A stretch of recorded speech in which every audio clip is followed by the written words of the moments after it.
Hey everyone, and welcome back for another Dut Dive. Today we're going to be tackling something that I think has been on humanity's mind for a really long time, and that is happiness. Oh, yeah.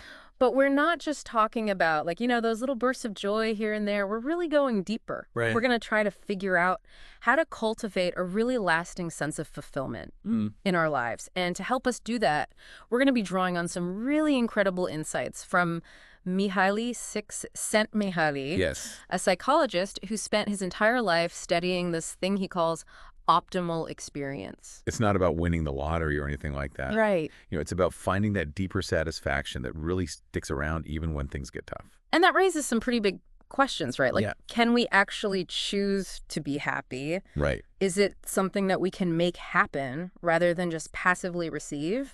And why do some people seem to thrive even when they're facing really difficult circumstances? Yeah. While others they can't seem to find joy even when it seems like they have it all? Yeah, you're really hitting on something important there. Okay.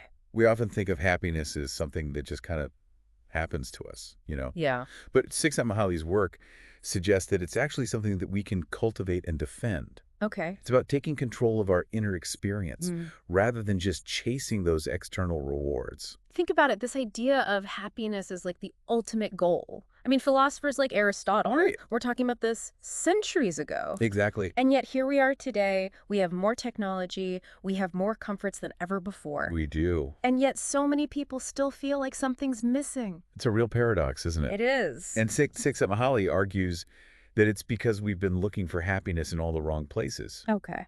We think it's about having more stuff, more achievements, more experiences. Right. But his research shows that true happiness comes from something much deeper, Okay. something that we create within ourselves. So instead of focusing on getting that next promotion or buying that fancy new gadget, Right. we should be looking inward more. Exactly. And that's not to say that those things can't bring us joy, Of course. Yeah. but that lasting happiness comes from mastering our inner world, our thoughts, our emotions, our reactions to the world around us. So how do we even begin to do that? Well, Especially when the world feels so chaotic and unpredictable. Yeah. We're constantly being bombarded with information and anxieties and demands on our time. Right. Csikszentmihalyi talks about this idea of shields of culture that we build to protect ourselves from all that chaos. Fields of culture. Yeah, think about the things in your own life that kind of act as shields. Wow. Your close friends, maybe your faith, or maybe you have a passion for painting. Right. Or even just a cozy routine that you love, Yeah. These things bring order and meaning to our lives. They help us feel safe and grounded. I get that. Yeah. Those are the things we turn to, when we need comfort or a sense of stability. Exactly. But even with those shields in place, it's we can still feel overwhelmed and out of control sometimes, right? Absolutely. And that's where the real work begins. You see, Csikszentmihalyi believes that the key to happiness lies in our consciousness. And he actually describes consciousness as a system of intentionally ordered information. Okay. That sounds pretty complex. It is a bit of a mouthful. What does that even mean? Well, think about it like this. Imagine you're having a dream, right? Okay. And something really scary is happening. You're totally caught up in it. Your heart's racing, Yeah. but you have no control over what's going on. Right. That's the difference between a dream and being conscious. Okay. In a dream, things just happen to you. Yeah. But when you're conscious, you have the power of intention. You get to choose what you focus on, how you interpret events, how you react. So instead of just being swept along by life's ups and downs, it's we can actually take control of the ship. Exactly. We're not just passive passengers. Right. We have the power to steer. Okay. And that steering comes from our intentions.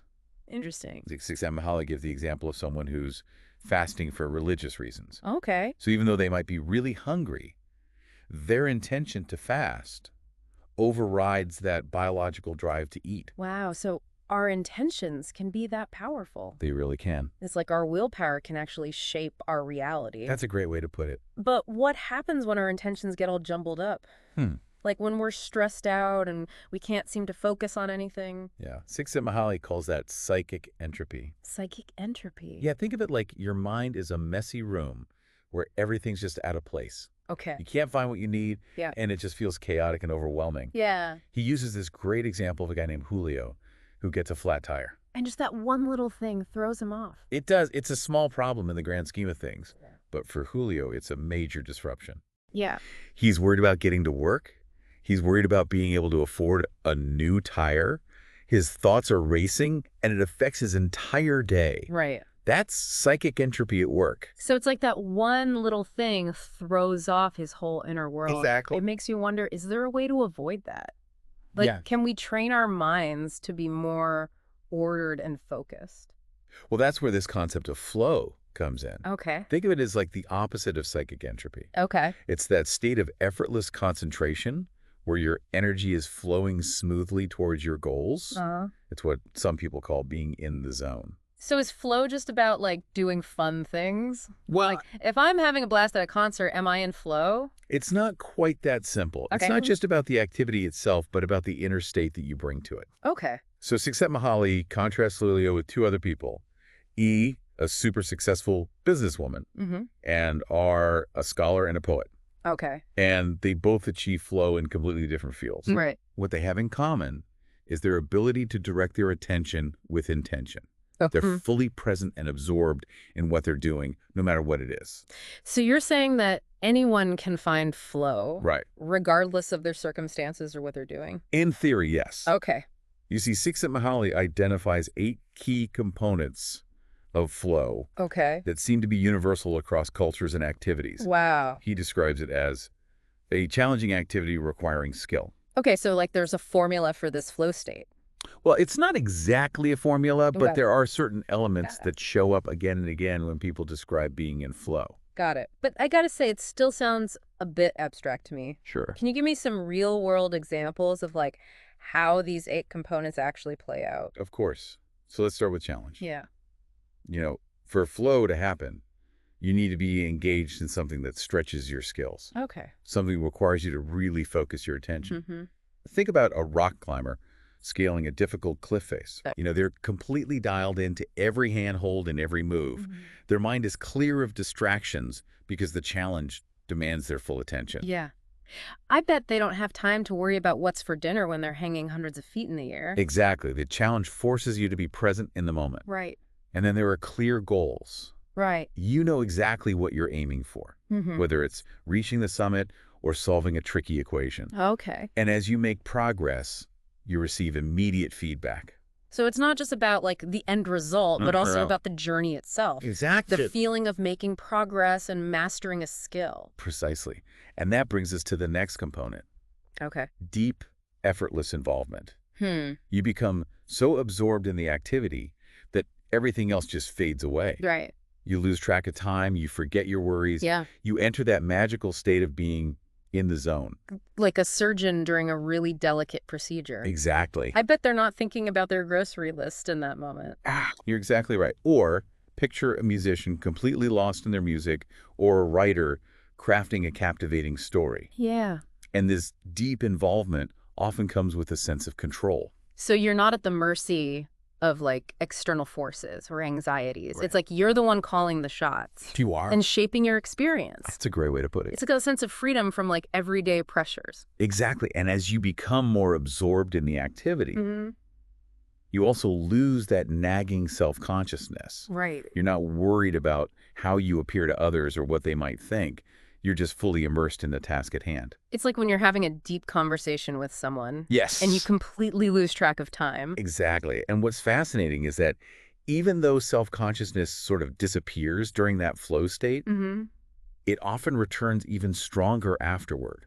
Okay. You've stretched yourself, you've accomplished something meaningful, and that reinforces your sense of self and your belief in your own abilities. So it's not just about like having a fun time. No, it actually helps us grow as individuals. Absolutely. And finally, there's the altered sense of time that people often describe. Right. You know, hours can feel like minutes or minutes can stretch out seemingly forever. Yeah. Time kind of bends to the rhythm of your experience. It's like getting lost in a good book. Exactly. And then you look up and like hours have flown by. Right. You know, when you put all these components together, it really paints a picture of like intense enjoyment and satisfaction. And that's what Csikszentmihalyi calls the autotelic experience. Autotelic experience. It means the activity is rewarding in and of itself. Okay. Not because of some external prize or recognition. Right. The doing itself is the reward. So instead of chasing those external rewards like money or status, Right. it's more about seeking out activities that are inherently fulfilling. Exactly. He contrasts this with activities that are purely means to an end. Okay. Like working just for the paycheck or exercising just to lose weight. Yeah. You know, those things can be beneficial. But they're not necessarily enjoyable on their own.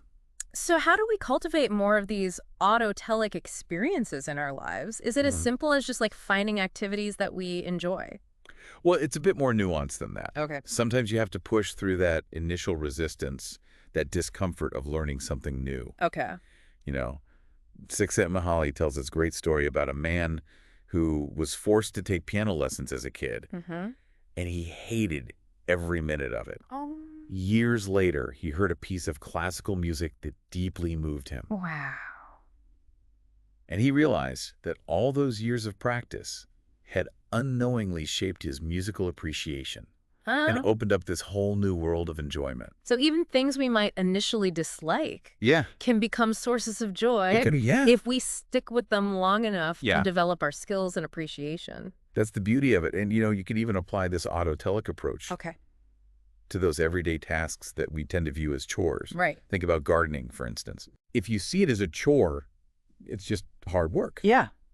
But if you approach it as an opportunity to connect with nature, Mm-hmm. nurture life, create something beautiful, Right. it becomes inherently rewarding. It sounds like it all comes down to the mindset we bring to the activity. Exactly. Yeah. It's about shifting your perspective and finding the meaning in the process. Oh. And the best part is it gives you this sense of agency. So, like, we're not just passive recipients of whatever life throws our way. Right. We have the power to shape our own experience. Exactly. But let's be real. Not every aspect of life can be turned into this autotelic experience. Right. We all have responsibilities, obligations, things we just have to do, even if they're not particularly enjoyable. And it's important to remember that even flow has its potential downsides. You're right about that. Csikszentmihalyi actually warns about the risk of addiction. He does. While flow can enhance our lives, Right. it can also become kind of a crutch, a way to escape from the challenges and complexities of the real world. So like someone who gets so absorbed in a video game that they neglect their relationships and responsibilities. That's a great example. He even gives a more extreme example Right. of a chess champion named Lucan who becomes so obsessed with the game Mm-hmm. that he loses touch with reality. Wow. He isolates himself, his relationships suffer, and he ultimately experiences a mental breakdown. That's a powerful example. It is. It's a cautionary tale about the importance of balance. So it's about finding that sweet spot, Yeah. enjoying flow without letting it completely take over our lives. Absolutely. And it's crucial to remember that not all flow experiences are created equal. Okay. Some activities can actually give us a distorted sense of flow, Interesting. leading to destructive outcomes. Csikszentmihalyi points to things like gambling violence Oh, wow. and even some scientific pursuits Right. that can become all-consuming and ultimately harmful. So it's not just about chasing any kind of flow, Right. but about finding flow in activities that are both enjoyable Yeah. and aligned with our values. Yeah. Exactly. Activities that contribute to our well-being and make a positive impact on the world around us. You got it. That's the key to unlocking the true power of flow. So as we kind of wrap up our deep dive here into flow and the optimization of experience, Mm-hmm. what are some key takeaways you think our listeners should walk away with? I think when we look at the big picture, understanding these ideas of flow and psychic entropy, it really gives us the power to shape our own experience, and to live richer, more meaningful lives. Yeah. It's not about waiting for happiness to magically appear.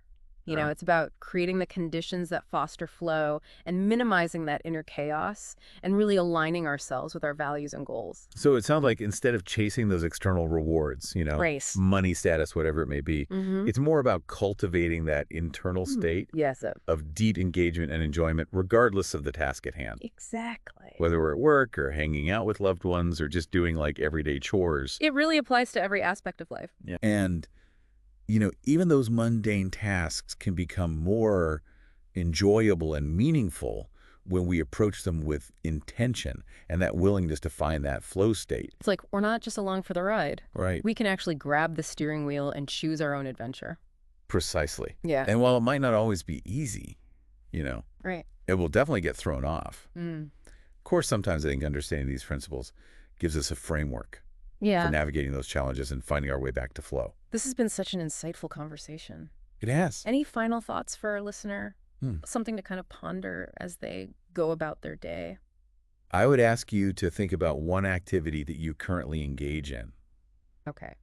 that has the potential to become more autotelic. Mm-hmm. What could you do to make it more intrinsically rewarding? Yeah. Maybe it's cooking a meal or listening to music or spending time with loved ones. Right. What small tweaks can you make to shift your mindset, Yeah. to find that sweet spot between challenge and skill, and really tap into the joy of the experience itself? That's a great question to leave our listener with. I hope so. I encourage you to really explore that idea. Yes. What activities have the potential to bring more flow into your life? Exactly. Even small changes can make a big difference in your overall well-being. They can. Until next time, keep diving deep